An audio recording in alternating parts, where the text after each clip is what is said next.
여러분 안녕하십니까? 한밤의 기막힌 투자 진행의 김민겸입니다. 우리 한밤의 기막힌 투자 주말 방송은요. 주식 잘 알려주는 동네 백수 오빠라는 코너로 진행되고 있습니다.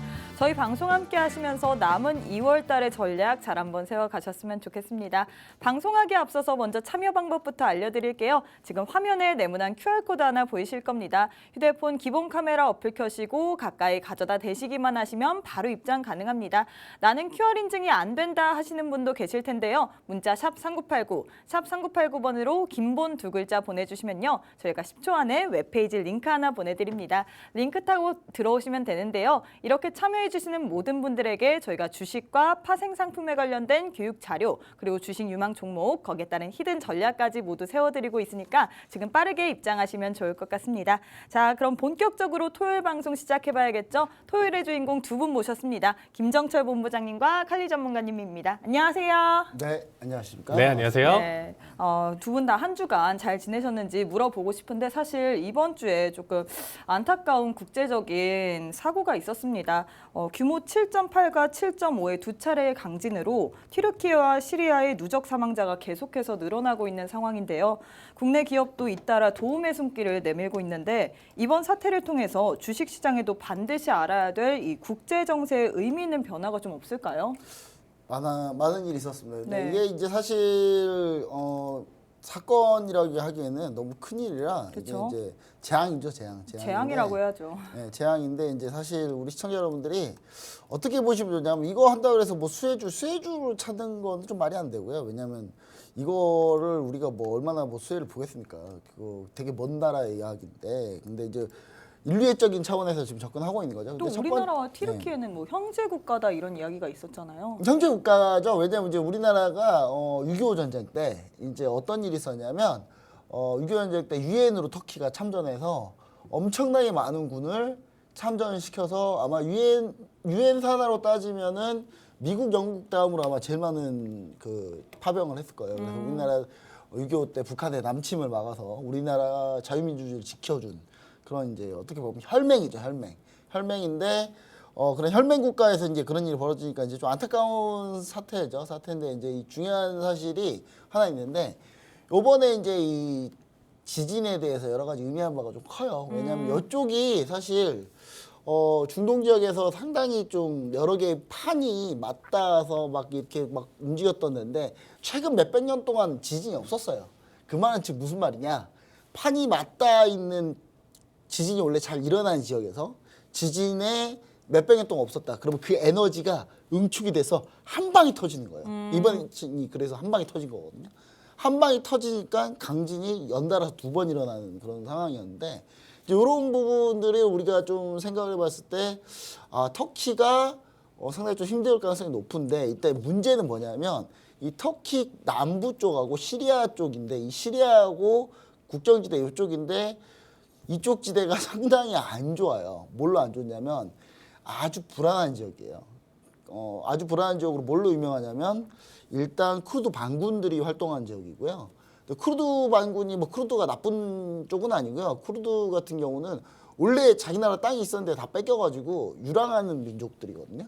근데 그 쿠르드 민족이 시리아하고 그 다음에 터키에 이렇게 걸쳐가지고 이렇게 분포해 있는데 이제 터키한테 핍박받고 시리아한테 핍박받고 이렇게 막 그런 상황인데 지금 쿠르드 쪽에 상당히 피해가 많고 그런 상황에서 이제 터키 같은 경우는 사실 이제 우리의 혈맹이긴 하지만 물론 우리의 수교 국가고요. 네. 그다음 우리의 전략적 우방 국가이기도 한데 시리아 같은 경우는 우리하고 일단 수교는 돼 있지 않습니다. 돼 있지 않은 국가고 그래서 우리가 뭐 파병이나 지원이나 뭐 이렇게 나가는 게 없고요. 터키에만 나가고 있는데 제일 중요한 건 뭐냐면 정세가 좀 변했다. 왜냐하면 터키 같은 경우는 에도르안 대통령이 독재 정권이에요. 그러니까 오히려 그쪽은 군부 쿠데타가 약간 착한 편이고 이 대통령이 독재자예요.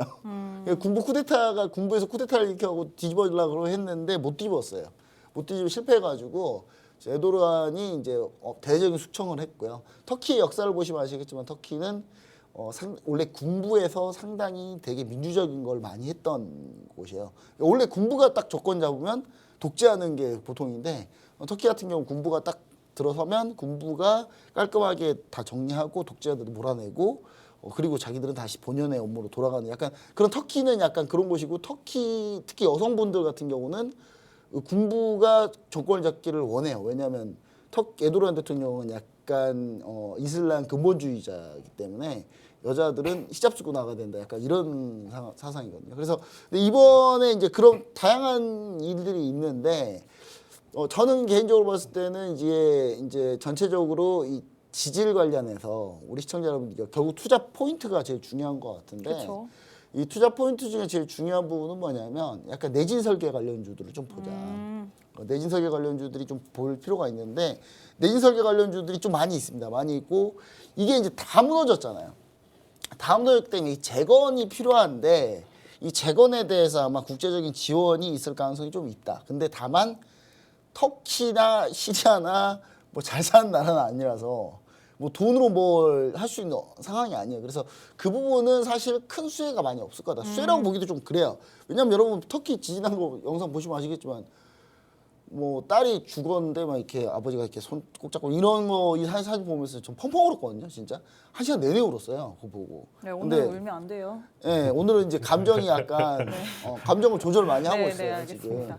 지금 감정 조절 많이 하고 있는데 요 포인트 하나가 뭐냐면 시리아 같은 경우가 네. 내전이 끝날 가능성이 있어요. 오. 이것 때문에. 왜냐하면 옛날에 인도네시아가 대규모 쓰나미가 몰려왔을 때 인도네시아 반군이 결국은 이 재앙 때문에 반군 활동을 종료하고 전부 다 엄청난 타격을 받아서 반군 활동 종료하고 그냥 이 내전이 끝나버렸거든요. 근데 시리아도 이번에 거의 북부 쪽이 완전히 그 내전 반군 지역인데 이쪽이 완전히 초토화돼서 제가 그때 반군의 그 설 힘이 거의 다 없어졌다. 이렇게 보시면 좋고 시리아 내전이 좀 끝나가고 있다. 그 다음에 우크라이나, 러시아 역시 마찬가지로 자기들이 싸우고 있는데 터키 지원해주겠다.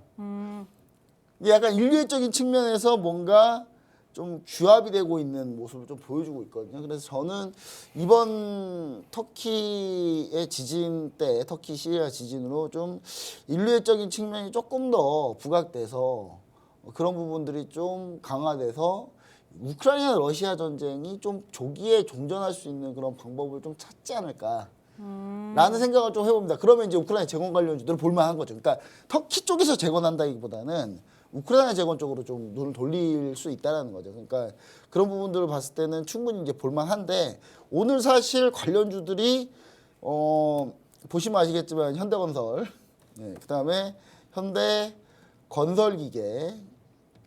예. 근데 다 지금 뭐 그래도 시장보다는 좀 버티고 있는데 뭐 그렇게 좋은 편은 아니에요. 그러니까 이쪽으로 아직 이슈가 몰리진 않았는데 이쪽 트렌드를 좀 보시자라는 의미고요. 그 다음에 터키 같은 경우는 우리나라의 방위 산업으로는 상당히 많은 자주포를 수입했던 나라이기 때문에 또 우리나라하고 좀 친해요.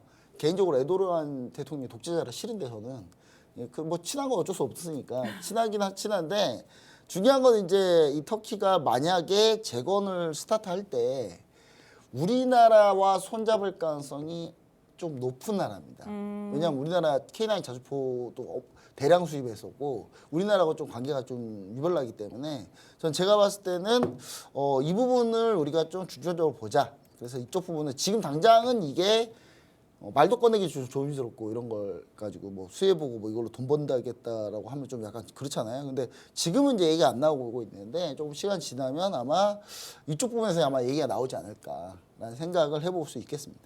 네, 이렇게 김정철 본부장님께서 내진 설계 관련주 그리고 우크라이나 재건 관련주에 대해서 조금 눈여겨보자고 했는데 칼리 전문가님 사실 이런 대규모 재앙이 나타나면서 재건과 복구 관련 산업들이 조금 상승을 하고 있는데 미국 주식 중에서도 캐터필러나 이 관련주들의 흐름은 또 어떻게 보고 계신가요? 네, 어쨌든 저 역시도 이런 지금 현재 상황 속에서 이런 재앙 속에서 사실상 뭐 수혜주, 급등주를 찾는다 이렇게 지금 말씀드리지는 않고요. 현재 지금 일단은 관련주들 흐름 자체만 일단 좀 평가를 해서 일단 좀 설명을 드릴 텐데 사실상 지금 미국 자체에서는 영향이 1도 없다라고 좀 봐주시면 될 것 같아요. 일단은 왜냐면 이제 터키에 먼저 지원을 한다라고 하면 이런 중장비나 이런 부분들을 직접적으로 이제 가져가서 이거를 재건을 지금 빠르게 해주면서 지속적인 지원을 해주겠다. 이거보다는 사실상 식료품이나 의료용품 그리고 이제 사실상 더 가능성 있는 부분은 이제 차라리 이제 아예 현금 지원을 일단 좀 빠르게 해줘서 일단 그 자국 내에서 일단 최대한 돌릴 수 있게 이제 좀 가져갈 가능성이 크겠죠. 그럼 일단은 사실상 이렇게 현금 지원을 받았을 때 그러면 이제 터키 입장에서도 일단은 중장비를 꼭 캐터필러나 이런 지금 미국 상장된 기업들에서 가져와야 되겠냐라고 했었을 때 이 가능성도 굉장히 적다라는 거죠. 그 현금 자체를 가지고 오히려 비싼 중장비보다는 값싼 내수로 지금 가져갈 수 있는 여러 대 장비를 구해서 오히려 이제 자국 내에서 이제 판매하는 그런 기업들 거를 사용을 해서 재건을 가져가겠죠. 어떻게 보면 특히나 뭐 사실상 뭐 터키나 시리아 같은 경우는 여러분들도 아시겠지만 뭐 미국과 사실 사이가 그렇게 지금 현재 또 좋은 상황도 아니에요. 어떻게 보면 러시아 쪽과 조금 더 지금 현재 가깝게 최근에 이제 좀 지내다 보니까 바이든 대통령이 좀 어떻게 보면 미운털을 박힌 상황이죠. 그래도 사실 인도적인 차원으로 일단 좀 판단을 해봤을 때 그래도 우리가 전 세계적으로 기본적인 미국 역시도 기본적인 지원이나 이런 부분들은 가져갈 수 있는데 이거를 가지고 뭐 대규모 지원이 뭐 들어오고 이렇게 해서 어떠한 지금 중장비 건설주 뭐 이런 부분들이 급등을 할 것이다 이렇게 생각하시는 건 굉장히 좀 큰 오산이다 그렇고 보시면 좋을 것 같습니다. 자, 특히나 일단 뭐 캐터필러 같은 경우는 현재 주가를 보시면 아시겠지만 이번 한 주 동안의 지속적인 이슈였음에도 불구하고 어떻게 보면 보합권으로 지금 현재 유지되고 있는 네. 상황이고요. 그다음에 이제 파카라라는 이제 미국 농기계 중장비 업체 같은 경우도 일단 1월 말까지 이제 급등세는 계속적으로 이어졌고 이 추세 자체는 사실상 지수가 1월 초 바닥에서부터 계속적으로 지금 상승의 움직임을 가져왔었기 때문에 그 영향을 받은 거지 미리 이 지진을 뭐 알고 사실상 급등을 하진 않았을 그렇죠. 거 아니에요. 사실 어떻게 보면. 그래서 어쨌든 여기까지 상승 흐름 가져왔다가 지금 현재 다시 좀 눌림 흐름 계속적으로 이어지고 있고 일단 오시코시라는 기업 역시도 일단 최근까지 상승세를 가져왔다가 다시금 좀 하락 흐름을 좀 접어들고 있다라고 보시면 되겠습니다. 역시나 지금 미국 시장 같은 경우는 특히나 이 지진의 진원지 같은 경우를 좀 보시면 아시겠지만 사실상 뭐 주요 도시 국가에서 조금 벗어난 부분이에요. 그래서 뭐 일단 공급망 쇼크라든지 이런 부분들의 영향이 좀 적을 것이고 조금 더 냉철하게 말씀드리면 미국이 아니고 일본에서 이제 뭐 쓰나미나 이런 부분들이 발생했을 때는 오히려 이제 전 세계적인 지원이 굉장히 강력하게 나왔었잖아요. 네. 그거만큼은 일단 좀 못 가져갈 가능성이 크다라는 거죠. 그래서 일단 주가에 대한 기대감을 보기보다는 지금 현재 포커스는 사실상 각 국가에서도 지금 하기 바쁜 인플레이션 잡기, 물가 잡기 이런 모습들과 이제 각각의 지표의 영향이 조금 더 크게 움직일 가능성이 있다라고 좀 봐주시면서 일단은 증시 흐름 지켜보시면 좋을 것 같습니다. 네, 이렇게 전문가님께서 사실 미국에는 영향이 조금 별로 없다고 얘기를 해주셨습니다. 오히려 식료품, 의류, 현금 지원을 해서 자국 내에서 돌릴 가능성이 더 크다고 했는데요. 관련주에 대한 이 기대감보다는 인플레이션이나 지수 상황을 우리가 더 봐야 된다고 하셨습니다. 더 자세한 코멘트 듣고 싶으신 분은요. 지금 바로 우측 하단에 네모난 QR코드 하나 보이시죠? 휴대폰 기본 카메라 어플 켜시고 가까이 가져다 대시기만 하시면 노란 톡방 바로 입장 가능합니다. 그럼 첫 번째 질문부터 한번 해보도록 할게요. 글로벌 증시가 상승세를 타다가 조정에 다시 들어갔습니다. 너무 강하게 나온 고용 지표의 우려가 계속되고 있는 것 같은데요. 다음 주에는 또 중요한 CPI 발표가 있는데 미국 고용 지표 리뷰야. 우리 이 CPI 프리뷰 한번 들어보도록 하겠습니다. 이번엔 칼리 전문가님부터 해주시면 좋을 것 같아요. 네, 일단 뭐 신규 실업수당 청구 건수가 이제 뭐 소폭 증가하는 모습을 보여줬지만 아직까지도 이제 20만 건 아래예요. 이 수치는 사실상 굉장히 좀 역대급으로 봐주시면 될 것 같고 일단은 어떻게 보면 이제 아직은 뭐 시장에 큰 영향성은 지금 못 보여주고 있는 모습인데 다만 지금 현재 인플레이션과 좀 직접적으로 연관되고 있는 이직임금 상승률을 좀 보셔야 돼요.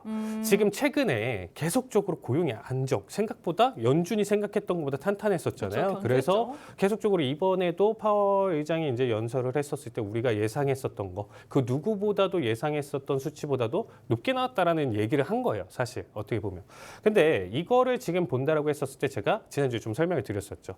대기업에서 거기서 이제 실직하는 주요 간부급 임원들 이런 사람들이 아래에 이제 그 하청 기업일 수도 있고요. 중견 기업들로 넘어오는 시점이기 때문에 실질적인 해고자가 없다라는 얘기를 드렸었죠. 그러니까 어떻게 보면 순환이 되고 있는데 이것도 어느 순간에는 좀 한계를 부딪힐 가능성이 있어요. 그러면 일단 이직에 대한 어떻게 보면 임금 상승률이 일단은 이 부분을 좀 보셔야 되는데 작년에 이제 8%대에서 일단은 7%대까지 내려왔어요. 이 임금 상승률이. 그래서 일단은 그래도 계속적으로 지금 우려를 표하고 있는 이 서비스 부분, 어쨌든 임금 부분에서는 일단은 조금 떨어지는 움직임을 좀 가져가고 있는 모습이고요. 그다음에 이제 CPI를 좀 말씀을 드렸었는데 일단 지금 유럽 쪽 상황이 살짝 불안한 모습이에요. 일단은 지금 사실상 최근 독일에 이제 CPI가 나왔는데 물론 예비치예요. 예비치가 나왔는데 인플레이션의 이제 하락세 자체도 이제 좀 주춤한 상황이고 현재 8% 이상의 이제 물가를 아직까지도 보여주고 있는 상황이에요. 독일 자체가. 그래서 상승 하락 탄력 자체를 좀 이뤄준 상황과 더불어서 본다라고 하면 이거 잘못하면 다시금 추세 전환 변곡으로 일단 좀 볼 수도 있는 모습이고요. 특히나 이제 미국 바로 밑에 있는 멕시코는 일단 이번에 50bp 인상을 했음에도 불구하고 오히려 지금 인플레이션이 다시 올라가고 있는 상황이에요. 그러니까 변곡 그리고 다시 올라가고 있는 상황이고 지금 브라질 역시도 5%대에서 더 이상 못 내려가고 있습니다. 특히나 이 방송을 좀 꾸준히 보신 분들은 아시겠지만 본부장님도 어쨌든 물가 내려가더라도 5%대에서 2%대까지 내려가는 이 힘 자체가 굉장히 힘들 것이고 여기서 끈적이게 좀 버틸 것이다라는 얘기를 계속 꾸준히 해주셨어요. 그 상황이 충분히 연출될 가능성이 있고 되려 이번 CPI가 사실상 여러분들 좀 다음 주 좀 기대가 좀 많이 되실 수도 있을 것 같아요. 네. 최근 시장 상승도 봤었고 이번에 의미 있는 눌림까지 봤으니까 CPI 이후로 뭐 지금 지수 계속적으로 다시금 추가 상승 계속 가는 거 아니야라고 하실 수가 있는데 특히나 지금 현재 사실상 지금 미국 개인 큰 손들이 CPI를 앞두고 나서 지금 일단은 대규모 숏에 베팅했다는 소식까지도 일단은 전해지고 있는 상황입니다. 그래서 어쨌든 뭐 어제자 이런 부분들 때문에 추가적인 하락 매도세에 이제 조금 더 힘이 더 들어갔었다라고 보시면 될 것 같고요. 특히나 뭐 최근에 뭐 아시겠지만 우리나라도 그렇고요. 전 세계적으로 일단 중고차 가격, 신차 가격 맞아요. 자체 뭐 너무 사실상 떨어졌죠? 프리미엄 자체도 없어지고 가격 자체도 굉장히 낙폭이 컸었잖아요. 맞아요. 그러니까 이 부분이 지금 최대한 지금 저점을 그리고 나서 다시금 반등을 하는 움직임이 나와주고 있어요. 그러니까 중고차 가격 상승 흐름 보여주고 있고요. 유가 자체도 지금 다시금 80달러대를 돌파하려는 움직임까지 같이 보여주고 있다 보니까 이 두 부분 그리고 앞에서 언급드렸던 내용들까지 보신다라고 하면 CPI를 다음 주 발표 있을 CPI를 너무 긍정적으로 보시기는 조금 힘들다. 그거에 따라서 주가 상승 흐름보다는 결과값 보고 나서 판단하셔도 늦지 않는다라는 얘기 드리고 싶습니다. 네, 이렇게 전문가님께서 미국의 고용지표 리뷰와 그리고 CPI 프리뷰에 대해서 해주셨습니다. 임금 상승률이 8%에서 7% 정도로 내려왔고 그래서 임금 부분에서는 조금 더 떨어지는 모습이 보여졌다고 하셨습니다. CPI 프리뷰로는 너무 긍정적인 이렇게 해석은 힘들 것으로 보이고 추가 상승보다는 이 지수를 조금 더 바라봐야 된다고 하셨습니다. 정확한 이야기 듣고 싶으신 분은요. 지금 바로 우측 하단에 네모난 QR코드 하나 보이시죠? 휴대폰 기본 카메라 어플 켜시고 가까이 가져다 대시기만 하시면 바로 입장 가능합니다. 그럼 김정철 본부장님은 어떻게 보시나요? 네, 일단 우리가 지난주 고용지표를 한번 자세히 한번 뜯어봐야 될 것 같은데 네. 일단 고용지표입니다. 이렇게 나왔어요. 네, 어떻게 나왔냐면 너무 잘 나왔어요. 뭐 이런 경우가 다 있지? 약간 이런 상황처럼 지금 보시면 아시겠지만 비농업 취업자 수가요 50만 명이 나왔어요. 지난 데이터가 26만 명이었는데 52만 명 가까이 나왔으면 더블이에요, 더블.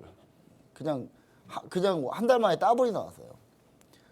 미국 가고 싶어요, 저. 네. 미국 가면은 바로 취업이 될 것 같아요. 네, 지금 그러니까 제가 지난번에도 한번 얘기 드렸는데 구글에 그 브이로그 찍으신 분이 계셨는데 그분이 구글 딱 출근하면서 막 구글에는 잘 돼 있잖아요, 회사가. 그래서 막 놀이터에서 놀고 구글 막 돌아다니면서 막 미끄럼틀 타고 놀고 있다가 그러다가 직원들하고 쫙 놀고 있다가 이제 자기 컴퓨터에 딱 앉았어요. 앉았는데 컴퓨터 딱 켰는데 로그인이 안 돼요. 봤더니 당신은 해고되었습니다. 그냥 울면서 결국 울면서 그 영상을 그냥 마무리했어요. 근데 그분의 그 뒤에 행적이 어떻게 되냐면 2주 동안 열심히 해외여행 다녀오셨다가 또 좋은 데 취업하셨대요. 그러니까 해피엔딩이네요. 네, 그러니까 미국이 그런 데다. 그러니까 뭐냐 해고도 쉬운데 지금 뭐 일론 머스크는 막 지금 트위터 50%를 감원시켜 버렸잖아요. 그렇죠. 근데 거기 잘려도 금방 취업된다. 예.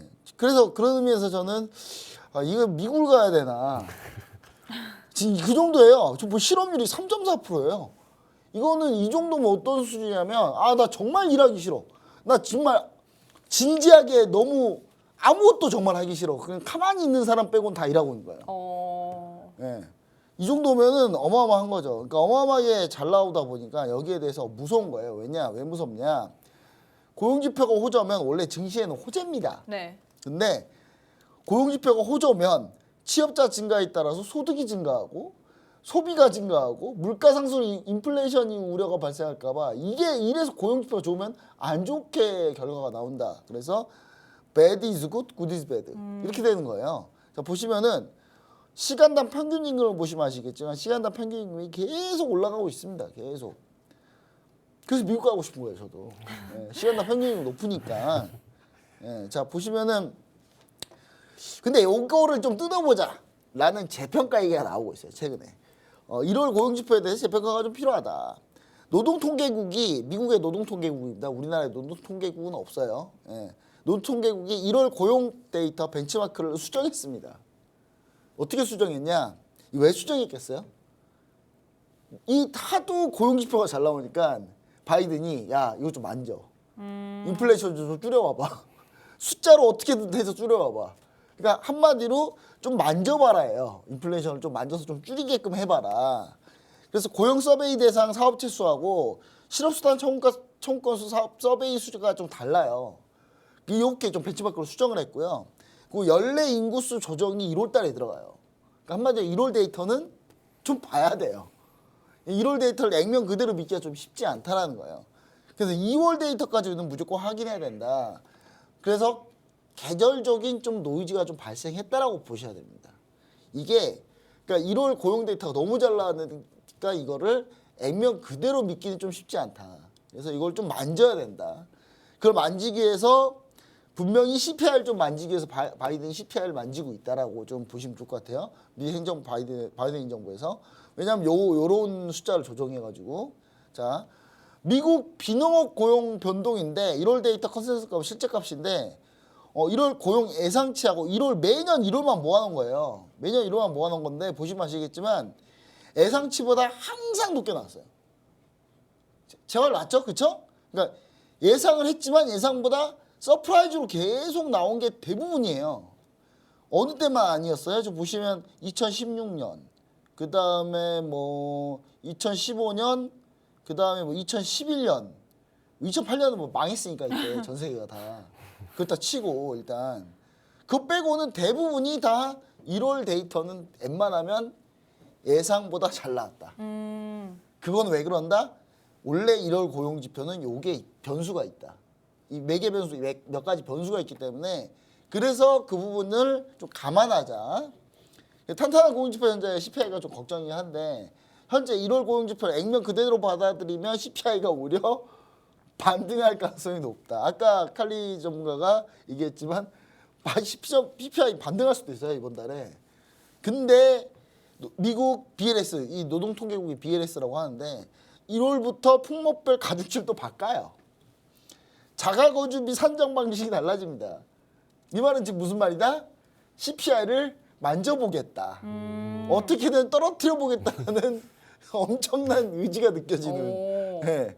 의지가 느껴지지 않습니까? 품목별 가중치를 아예 바꿔버리겠대요.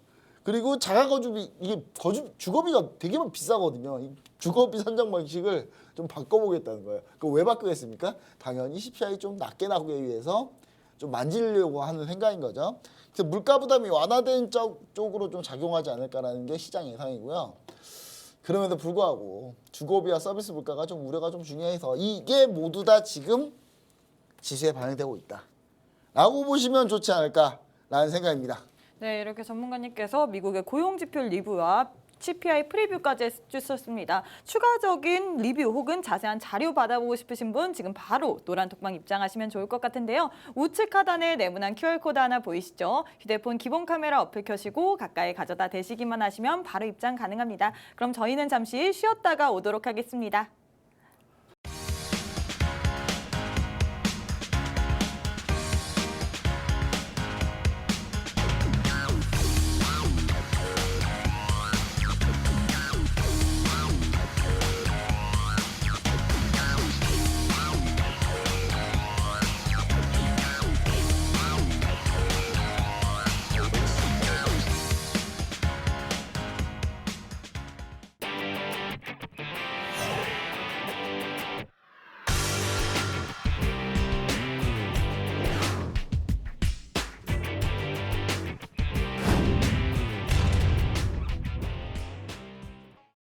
네, 챗 GPT가 쏘아올린 AI 챗봇 전쟁 끊일 기미를 보이지 않고 있습니다. 구글이 AI 챗봇 바드를 공개하자 이번에는 마이크로소프트가 AI 챗봇을 접목시킨 검색 엔진 빙을 공개했는데요.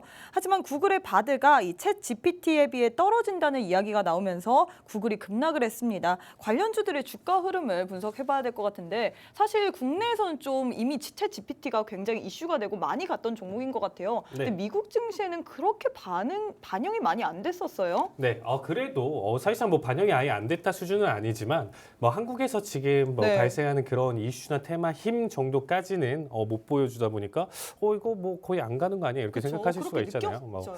사실 그래도 뭐 1월부터 워낙 1월 초부터 강력하게 미증시 상승 흐름을 탄력을 보여줬었기 때문에 네. 바닥에서부터 들어올려졌던 증시 흐름 때문에라도 일단은 지금 그 이슈를 크게 담을 수는 없었다라고도 생각하실 수가 있을 거예요. 근데 일단은 이 지금 현재 일단은 좀 분석을 해본다라고 하면 결국엔 지금 뭐 마이크로소프트랑 지금 구글의 계속적인 싸움이 이뤄지고 있는 상황 속에서 본다라고 하면 좀 장기적으로 우리가 제3자 입장에서 본다라고 하면 사실상 얘네가 시너지를 좀 발휘하겠죠. 경쟁이 그렇게 좀 가속화된다라는 거는 조금 더 괜찮은 더 좋은 양질의 뭐 AI가 만들어진다 뭐 이렇게 생각을 해볼 수가 있잖아요. 하지만 사실상 뭐 얼마 전에 뭐 보시면 아시겠지만 알파벳 구글이 한 방 먹었습니다. 그렇죠?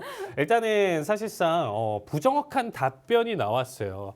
근데 이게 지금 좀 얼마나 좀 중요하냐면 지금 현재 시대에서 본다라고 하면 우리가 뭐 삐걱삐걱 로봇 뭐 만들어서 우아하는 그런 단계가 아니잖아요. 정말 뭐 알파고가 이세돌을 이기고 정말 뭐 어떻게 보면 이제는 AI냐 사람이냐 분간이 안 될 정도의 기술이 나왔는데 지금 일단 기본적인 정보의 미스까지 나온다라는 것 자체가 실망감을 굉장히 좀 크게 줬다라는 거죠. 그래서 주가 자체가 이제 이때 7.6%를 한 번에 구글이 낙폭을 크게 맞으면서 어떻게 보면 최근에 지속적인 바닥서부터의 이제 강한 상승세와 더불어서 차익 실현과 지금 이러한 실망감이 같이 나와주면서 그러한 낙폭을 좀 키워갔었다라고 좀 보시면 될 것 같고요. 그에 반해 이제 마이크로소프트 같은 경우는 아직까지는 뭐 좀 추가적인 상승 흐름 좀 더 올라탈 가능성이 있다라고 좀 보시면 될 것 같습니다. 그런데 일단 제 기준으로는 적어도 제 기준으로는 일단 미국 쪽 AI 이슈 자체는 굉장히 좀 장기적이긴 좀 힘들 것이라고 생각을 해요. 그러니까 이 흐름을 타서 계속적으로 한 달, 두 달 이상의 장기적인 추세를 가져가긴 힘들고 사실상 뭐 이 AI 관련 섹터야 뭐 어떻게 보면 지금도 아직 전망이 유망하고 앞으로도 좀 계속적으로 좋아질 가능성이 있기 때문에 언제라도 좀 좋다라고 좀 판단을 할 수는 있겠지만 우리가 일단은 지금 간과해서는 안 되는 부분 중에 하나가 거시적인 이슈예요. 네. 그러니까 이미 바닥 대비 주가 상승이 지수가 너무 크게 보여줬어요. 이미 단기 급등 자체를 크게 보여줬기 때문에 지금 자체에서는 사실상 가장 크게 한 템포를 쉬어갈 수가 있는 상황이거든요. 근데 그 낙폭을 어디까지 가져가냐 이것까지 제가 맞추면 사실상 제가 여기 있으면 그렇죠, 안 되죠. 그렇죠.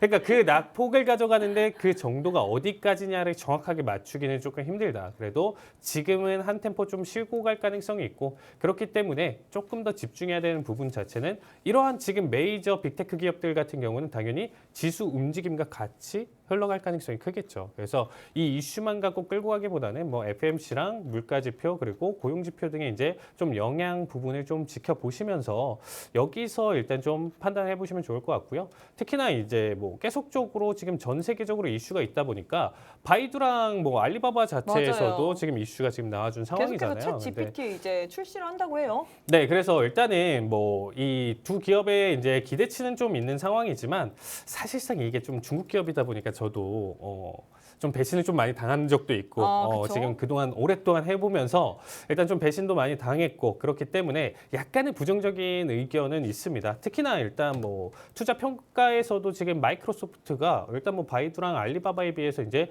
2배 가까운 좋은 평가를 받고 있는 상황이에요. 그만큼 뭐 2배 가까이 안 좋냐 이렇게 좀 판단하기는 좀 힘든 상황인데 아직은 일단은 뭐 지금 바이두랑 지금 어떻게 보면 알리바바 같은 경우는 사실상 뭐 보시면 아시겠지만 중국이라는 네. 14억 인구라는 뒷배를 가지고 있죠. 적어도 뭐 자국 내에서만 돌리더라도 이 AI를 자국 내에서만 돌리더라도 14억 인구가 사용을 한다라고 생각하시면 될 것 같아요. 그래서 일단은 뭐 제가 좀 부정적으로 본다라고 하더라도 이 부분을 좀 생각해 본다라고 하면 지금 뭐 관련주 지금 보고 계신 분들 보유하신 분들은 그래도 아직까지는 긍정적으로 좀 바라보셔도 나쁘진 않다라는 얘기를 좀 드리고 싶습니다. 하지만 이제 저는 좀 더 중요하다라고 보는 게 일단 이 AI로 일단 단기적으로 우리나라 그리고 전 세계적으로 이슈가 나와주고 있는데 이미 나와져 있는 이슈 이미 앞에서 잡지 못했다라고 하면 지금 고점에서 들어가기는 힘들다. 지금 고점이 아닐 수는 있는데 특히나 이런 종목들 뒤늦게 뉴스 보고 테마 따라서 일단 좀 판단을 해봤을 때 꼭 내가 산 자리가 고점인 경우가 굉장히 많아요. 그쵸. 그렇죠. 타이밍을 봤을 때. 그래서 일단은 이 AI 분야가 좀 각광을 받으려고 하면 일단은 뭐 반도체, 특히 뭐 CPU랑 뭐 클라우드 관련 일단은 뭐 서버 관련 반도체 자체 제조사들의 이제 수혜가 일단 있을 수 있고요. 특히나 이 AI 관련 쪽이다 보니까 사이버 보안 업체들까지도 이제 수혜를 볼 가능성이 있어요. 오히려 저는 이 뒤에 있는 이런 히든 종목들을 가지고 좀 판단을 해보겠다. 그래서 제가 히든 종목을 알려드릴 텐데 이거는 노란톡방 참여하시면 제가 들어오신 분들 한해서 알려드리도록 하겠습니다. 네, 이렇게 전문가님께서 AI 이슈 굉장히 뜨거운데 이 AI 이슈가 이미 뜨겁기 때문에 지금 고점에서 들어가기는 조금 힘들다라고 하셨습니다. 하지만 우리가 눈을 조금은 틀어서 이 AI 다음에 이 밑에 같이 파생되는 그런 종목군들을 찾아야 된다고 얘기했는데요. 이 종목, 히든 종목으로 전문가님께서 노란 톡방 안에서만 알려주신다고 하셨습니다. 톡방 다시 한번 안내해드리도록 할게요. 우측 하단에 네모난 QR코드 하나 보이시죠? 휴대폰 기본 카메라 어플 켜시고 가까이 가져다 대시기만 하시면 바로 입장 가능합니다. 전문가님, 국내에서도 이 AI 관련된 이슈가 계속해서 나오고 있어요. 네이버뿐만 아니라 카카오도 이 챗 GPT 대열에 합류한다는 소리가 있는데 관련주들 주가 흐름 어떻게 보시나요? 일단 제가 이거 네이버는 진짜 얘기 드렸었고 네, 이미 히든 종목으로 드렸잖아요. 어떻게 좀 보시면 좋냐면 카카오는 이제 닥쳤던 게 지붕 쳐다보는 상황이고요. 네이버하고 카카오는 확실하게 구분됩니다. 카카오는 우리는 확실하게 우리가 집중할 수 있는 분야는 비트코인, 코인, 그 다음에 증권형 토큰, 추가로 NFT 요 정도까지예요. 요 정도까지. 자, 요 정도까지고 거기서 해외에서 뻗어나갈 수 있는 사업을 그쪽에서 하려고 하고 카카오가 왜 그런 사업에 집중하려고 하냐? 국내 사업을 해봤더니 욕을 오진장 먹었어요, 진짜. 너무 많이 먹었어요. 욕을 너무 많이 먹어가지고 막 국내 사업 했더니 뭐 골목상권 침입한다 막 이런 이슈 때문에 솔직히 카카오 정도 되는 회사가 아니, 택시나 하고 있어도 되겠습니까? 나 진짜 이해를 못하겠어요. 카카오는 또 뭐 하는 거야 도대체? 카카오가 그래서 내가 해외 진출하겠다라고 생각하는 그 분야, 아까 얘기했던 그 분야 플러스로 뭘 보고 있었냐? 엔터를 보고 있었어요. 그쵸. 오늘 시원하게 그냥. 예. 이슈가 오늘 있었죠. 갑자기 이수만 총괄 프로듀서께서 이수만 총괄 프로듀서라고 하기 좀 그런데 여튼간에 뭐 어떤 프로듀싱을 하고 계신지 요즘 잘 모르겠는데 요즘에 제가 봤을 때는 뭐 따로 뒷배를 뭐 하시는 것 같긴 한데 일단 이분이 갑자기 하이브로 집을 다 던져버린 바람에 지금 카카오는 지금 원래 이게 카카오가 SM을 딱 인수하면 그림이 딱 나오거든요. 네. 현재 아이유랑 몇몇 그 대형 가수들이 몇 명 가수들이 있고 있죠. 거기에 추가로 배우 소속사는 상당히 좋은 라인업을 갖고 있어요. 거기에 올해 이제 처음으로 드라마가 나와요. 드라마가 카카오 엔터가 제작한 드라마가 나오거든요. 거기에 SM 딱 추가되면 그냥 딱 탄력 받는 건데 뭐 어쩔 수 없죠. 근데 지금 그런 상황이 네이버는 확실히 방향이 다릅니다. 네이버는 해외로 할 게 되게 많아요. 되게 많은데 네이버가 주로 중점하고 있는 분야가 바로 AI하고 메타버스 쪽이다. 그 다음에 웹툰 컨텐츠, IP 여기까지라고 보시면 좋을 것 같은데 전 네이버가 그래서 AI 파라미터로 측정을 해봤을 때 지난번에 한번 그 자료 한번 보여드렸어요. 이 시간에 바로 보여드렸는데 파라미터로 측정해보잖아요. 카카오는 네이버에 게임이 안 돼요. 네이버 파라미터가 2천만 파라미터가 넘어가요.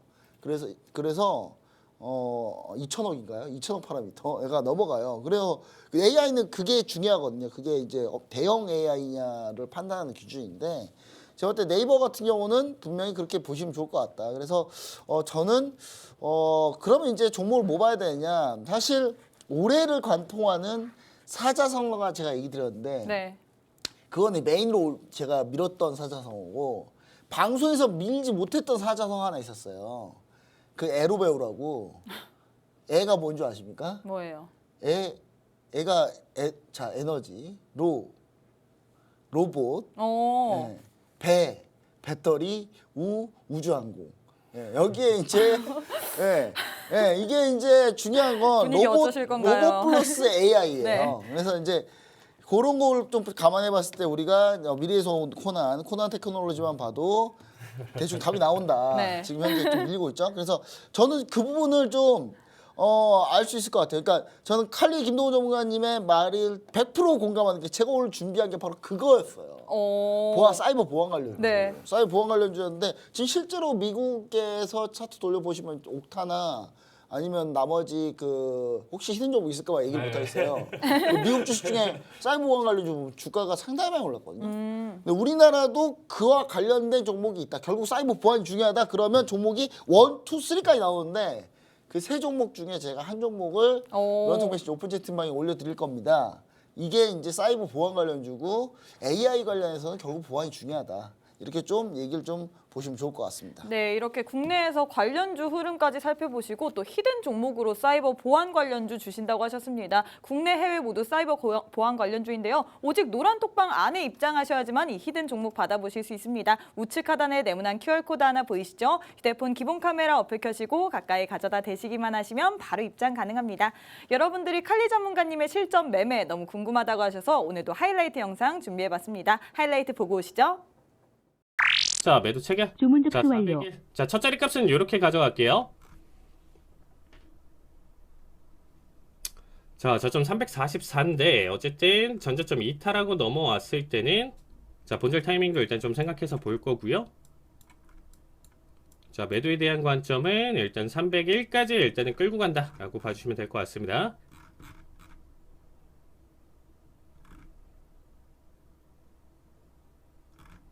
자, 아직까지는 본절 자리값 잡을 만한 구간은 아니고요. 변동성 좀 더 지켜봐야 되겠죠. 344 저점 터치. 자, 340 터치 보여주면 자, 71 자리값 본절 달면서 보도록 하겠습니다. 40 터치. 자, 1차 청산 자리값 나왔고요. 주문 본절 접수 완료. 보도록 하겠습니다. 자, 1차 자리값 가져가실 분들은 30틱이지만 일단 봐주시면 될 것 같고요. 자, 301 자리값 올청 주문 접수 완료. 자, 21,301 올청대기. 자, 20까지 낙폭 나쁘지 않죠. 자, 장대 음봉 쏟아지면서 자, 한 번만 빠르게 타이밍 주고 가져가자. 자, 음봉 사이즈 나쁘지 않죠. 자, 313. 자, 거의 다 왔고요.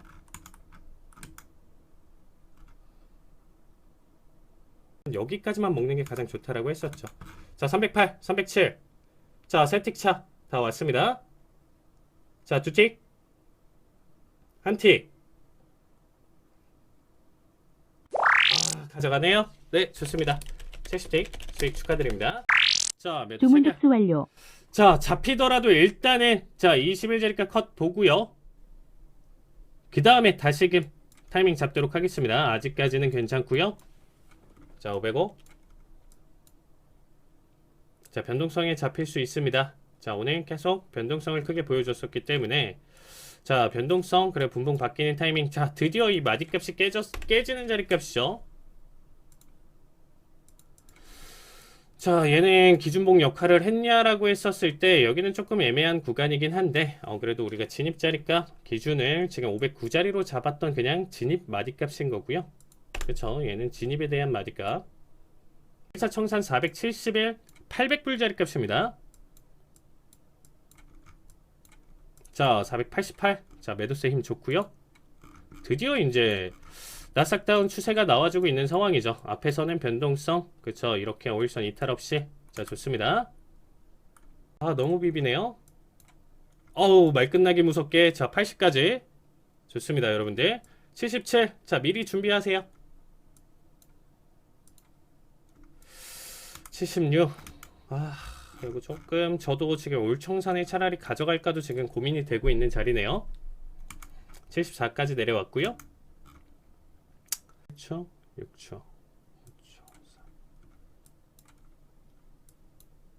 다시금 73. 어우, 힘들게 한다. 진짜 너무 힘들게 한다. 이러다가 이제 장대봉 세게 잡히면서 뚫어줄 거예요. 근데 일단은 70에 5천 가져가시죠. 최종 청산 타이밍 너무 힘들게 하니까. 자, 72. 71.25 한티. 좋습니다. 네, 800불. 수익 축하드립니다. 자, 381 매수 체결. 자, 49자리값 커팅 보면서 주문 접수 가져가겠습니다. 자, 단기 급등으로 일단은 찔러줬는데, 자, 81 체결이고요. 자, 49자리값, 컷자리값. 확실히 찢으면서 넘어가는 움직임은 아직은 아니지만 추세가 일단은 잡히는 느낌으로 나쁘진 않습니다. 자, 439자리값 이번에는 60틱입니다. 그쵸? 진입 포지션 10틱 더 올려서 봤기 때문에 자, 39자리값 기준으로 일단은 1차 청산 봐주시면 될 것 같습니다. 타이밍 보는 게 좀 좋을 것 같고요. 자, 좋습니다. 자, 427. 자, 39자리값 미리 걸어두세요. 자, 39. 자, 터치 자리값 나왔습니다. 자, 39 터치. 자, 60틱 나왔고요. 자, 이제는 본절 갈면서 볼게요. 자, 주문 1차 접수 청산 완료. 보실 분들도 나쁘지 않은 구간. 그쵸? 앞에 30틱 손절 본 거. 수익 전환으로 지금 좀 바라볼 수 있고요. 자, 일단은 최소 본절 대응. 자, 60틱까지는 일단 나와 좋습니다. 89까지. 자, 92 세틱 차.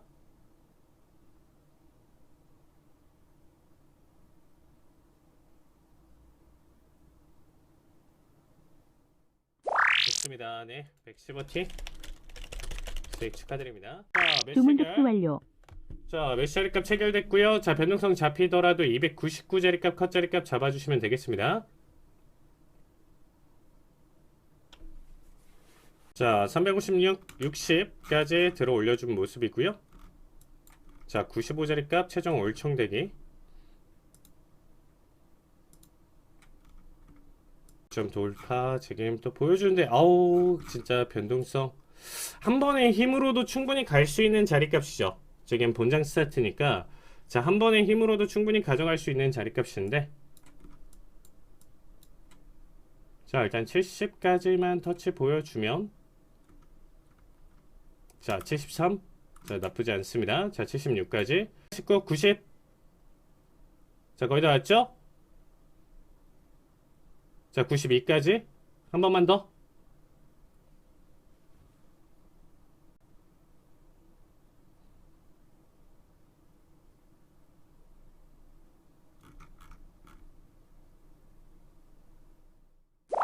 아우, 주네요. 좋습니다. 네, 65틱 수익 축하드립니다. 주문 접수 완료. 자, 지금 조금 더 밀리긴 했는데 자, 719 기준으로 볼게요. 자, 701 자리값 1차 청산 똑같이 봐주시면 되겠습니다. 자, 아까랑 대응 자리값 똑같이 봐주시면 될 것 같아요. 자, 702. 자, 아직 저점 한 번 더 밀어주면 1차 청산 400불 보실 분들 여기서 봐주시면 될 것 같고요. 자, 지금은 일단 최소 본절 대응. 주문 접수 완료. 자, 본절 대응 21자리값 봐주시면 될 것 같고요. 자, 81자리값까지 최종 청산 한 번 더 노려보겠습니다. 이번에는 좀 깬다에 대한 관점으로 일단 좀 지켜보는 건데 변동성 나온 만큼 사실상 추가 기대값은 있다라고 생각하고 있습니다. 자, 대신에 원칙 지키면서 자, 81까지만 볼게요. 자, 이번에 더 밀었죠. 두 틱, 한 틱. 좋습니다. 네, 800불 수익 축하드립니다. 자리부터 자, 주문 접수 지금 완료. 169자리값 커팅.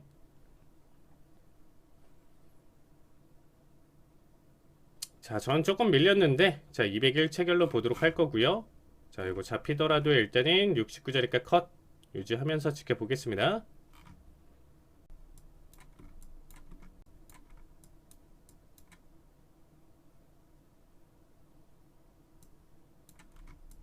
사실상 뭐 5일선 터치까지는 생각해 볼 수 있는 구간인데 힘있게 그냥 지금 치고 넘어간다라고 하면 95 터치 가능성은 좀 더 빠르게 보여줄 가능성이 높다고 보고 있습니다. 자, 전고 돌파. 자, 87. 자, 94, 95 좋습니다. 네, 95틱 수익 축하드립니다. 네, 그럼 이제 마지막으로 다음 주까지 해외 선물 상품별 투자 전략 한번 세워보도록 하겠습니다. 첫 번째는 크루드 오일입니다. 김정철 본부장님. 네, 80달러 제도전 가능성이 있다라고 했는데 78.84까지 갔어요. 뭐 이 정도면 적중했다고 봐야 될 것 같고요.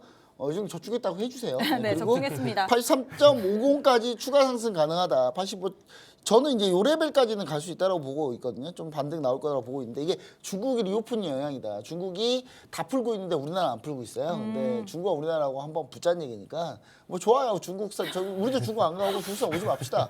그러니까 중국은 그냥 전 세계로 푸는데 우리나라는 또 빼고 있더라고요. 그래서 이거 감정 상하게 만들고 있다 계속. 그래서 이거 부분은 좀 악재긴 하지만 그래도 중국이 전체적으로는 리오프닝 영향 때문에 유가가 좀 오르지 않나 최근에 이렇게 보고 있습니다. 네, 두 번째로 이제 칼리 전문가님도 한번 진행해 주시면 좋을 것 같아요. 네, 일단 제가 지난주에도 이제 추가적으로 85달러대까지 이제 상승 가능성을 이제 좀 바라봤었는데 그때 이제 좀 전제 조건 자체는 76달러 지지 여부를 좀 보고 판단을 하자라고 얘기를 드렸었지만 역시나 좀 무너지면서 낙폭을 가져가다 보니까 사실 뭐 지난주 설명드렸었던 자리값에 거의 좀 제자리 수준 아니면 약간의 상승 정도만 지금 나와준 상황이에요. 그래서 저도 단기 1차 목표로 지금 좀 바라보는 자리값은 83.34까지 좀 내려서 밴드 고점 라인 때까지 지금 보고 있고요. 최종적으로는 93달러대까지 상승 가능성이 있다 이렇게 봐주시면 좋을 것 같습니다. 네, 이렇게 크루드 오일 알아봤습니다. 두 번째로 골드 전략 한번 세워봐야겠죠. 김정철 본부장님. 네, 저는 1890달러 기준으로 돌파 못하면 하락이다 했는데 하락은 했습니다. 자, 저는 개인적으로 한 1830달러까지 좀 조정이 가능하지 않나라는 생각을 해보는데 달러화가 지금 반등 구간이에요. 보면 달러 인덱스가 이게 주봉인데요. 주봉상 보시면 아시겠지만 쭉 밀리다가 이번에 반등 살짝 보여주는데 이 반등 구간이 한 105까지는 한번 가지 않을까 라는 생각을 해보고 있습니다. 네, 칼리 전문가님도 진행해 주시면 좋을 것 같아요. 지난주 제가 낙폭 계속적으로 가져간다 이 얘기를 드렸었잖아요. 이미 충격 가져갔고 1837까지 저는 추가 낙폭 자리값으로 일단 좀 보여주고는 있는데 어쨌든 이 자리값까지만 좀 소화시키는 지금 눌림 자리값 나와준다라고 하면 다시금 2000까지 이상 돌파하는 강한 매수세가 나와줄 가능성 크다 이렇게 봐주시면 좋을 것 같습니다. 네, 이렇게 골드 알아봤고요. 다음으로 나스닥 한번 가보도록 하겠습니다. 김정철 본부장님. 네, 12,230포인트 찍고 조정 가능성 얘기 드렸는데 거의 찍은 게 아니라 많이 돌파했죠. 많이 돌파했고 다시 조정하고 있는데 다시 12,230포인트 찍고 밑에 하단을 찍고 다시 반등하는 구간으로 저는 보고 있습니다. 그래서 다음 주는 좀 추가적으로 살짝 밀렸다가 하단 찍고 반등하는 그런 구간으로 보시면 좋을 것 같습니다. 네, 칼리 전문가님은요? 네, 제가 이번 한 주 동안 정말 12,320 간다 계속 얘기를 드렸습니다. 네. 라이브 방송에서 제가 계속 얘기를 드렸었는데 이제 드디어 이 자리값 부근 때까지 왔습니다. 그래서 일단은 320짜리가 일단은 가져갈 수 있는 좋은 저항 자리값이 지지 자리값이라고 보시면 될 것 같고요. 네. 일단 최대 낙폭으로 만약에 힘 더 받아준다라고 하면 12,130대까지 일단은 좀 볼 수 있을 것 같아요. 그래서 이 자리값까지만 온다. 300 아니면 110 이 자리에서 걸리고 반등 나온다. 다시금 추세 전환으로 좀 봐주셔도 좋을 것 같습니다. 네, 그럼 마지막으로 구리 한번 살펴보도록 하겠습니다. 네, 일단 최근에 제가 좀 눌릴 수 있을 자리값 일단은 좀 바라본 자리값까지 일단 정확하게 터치를 보여줬어요. 그래서 현재 단기 급등에 따른 눌림 자리값 충분히 보여줬고요. 여기서부터는 이제 다시금 4.4달러대까지 추가 상승 가능성이 있으니까 매수 접근 훨씬 더 지금 좋게 긍정적으로 봐주시면 좋을 것 같습니다. 네, 이렇게 다음 주까지 해외 선물 상품별 투자 전략에 대해서 한번 알아봤습니다. 추가적으로 궁금한 부분 있으신 분은요, 지금 바로 노란 톡방 들어오시면 좋을 것 같은데요. 우측 하단에 네모난 QR코드 하나 보이시죠? 휴대폰 기본 카메라 어플 켜시고 가까이 가져다 대시기만 하시면 바로 입장 가능합니다. 네, 저희가 준비한 내용은 여기까지입니다. 본 방송은 투자 판단에 대한 조언일 뿐 해당 종목의 가치 또는 상승 하락을 보장하지는 않습니다. 이 점 꼭 참고해 주시길 바라겠고요. 저희는 내일 이 시간에 다시 찾아뵙도록 하겠습니다. 시청해 주신 여러분 고맙습니다.